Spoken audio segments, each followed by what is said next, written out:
While The Legend of Zelda always has a Link and usually a Zelda, they're not always the same Link and Zelda. Sorta. Long story there. Each Link has his own story, humble beginnings to a boy destined for greatness. But perhaps the most tragic of all of them is the story of Link from Ocarina of Time. Like any good hero, we must start with the backstory. The hero of Time is revealed to have been a Hylian. His father's fate is unmentioned, but it's more than likely he died during the war before the King of Hyrule united the land of Hyrule. Link's mother took her baby boy into Kokiri Forest and made her way to the Deku Tree. Before she died, she entrusted her child's care to the tree. Sensing that this child was one who would determine the fate of Hyrule, the Deku Tree had the Kokiri care for him. But as Link would grow, he would be ostracized by the Kokiri, thanks to the bullying of one called Mido, who would tease Link relentlessly, as he was the one Kokiri who did not have a fairy partner. Link's only friend was Saria, and this only further spiraled Mido's harsh treatment of Link due to his own feelings for Saria. Link is haunted by premonitions of a dark event, but one day he is woken by a fairy named Navi and taken to the Deku Tree. There the tree tells Link of the origins of Hyrule, and the man who wants to possess the Triforce. But unfortunately, the Deku Tree doesn't have long to live. He is struck by a death curse, and as Link prepares to go on his journey, his father figure dies.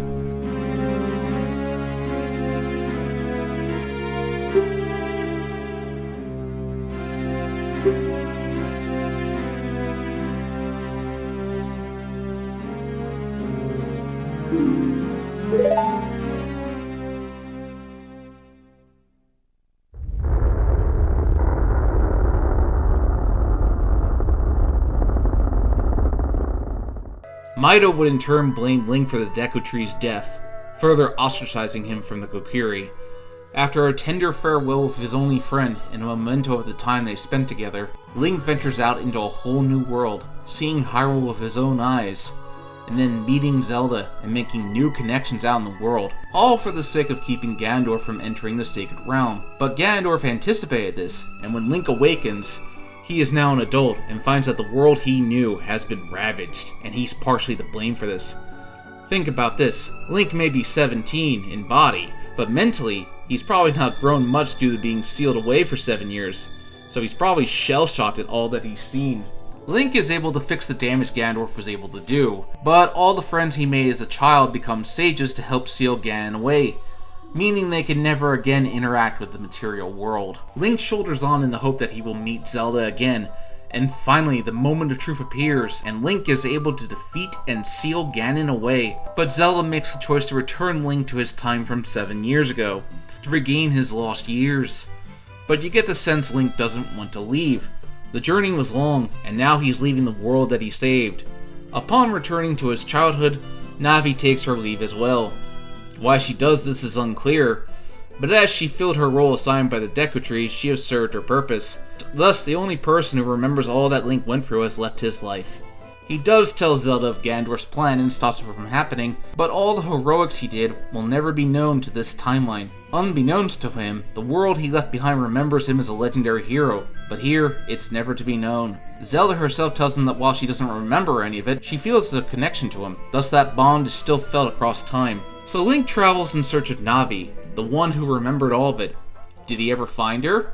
It's unknown, but Link does save the land of Termina and helps improve the lives of those he met, and he helps Darmani and Mikia rest peacefully, but they are remembered as the heroes in their land, not Link. The years pass. He can't go home to the forest. He's likely still ostracized for the Deku Tree's death, though that's unclear if it still happened, and as he's not a true Kokiri, he doesn't really belong there anyway.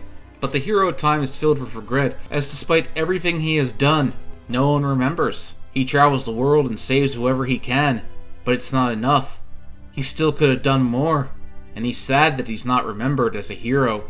Eventually, years pass, and he is unable to pass on to the afterlife as he himself ironically becomes a restless spirit.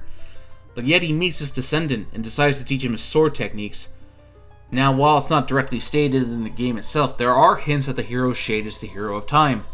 In Ocarina of Time, Link would shuffle his feet whenever he was in combat, and the hero's shade does the same thing as well.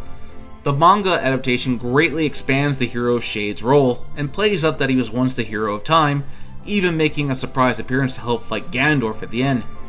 But regardless, the hero of time's regrets are soothed. and he passes the sword to his descendant with grace.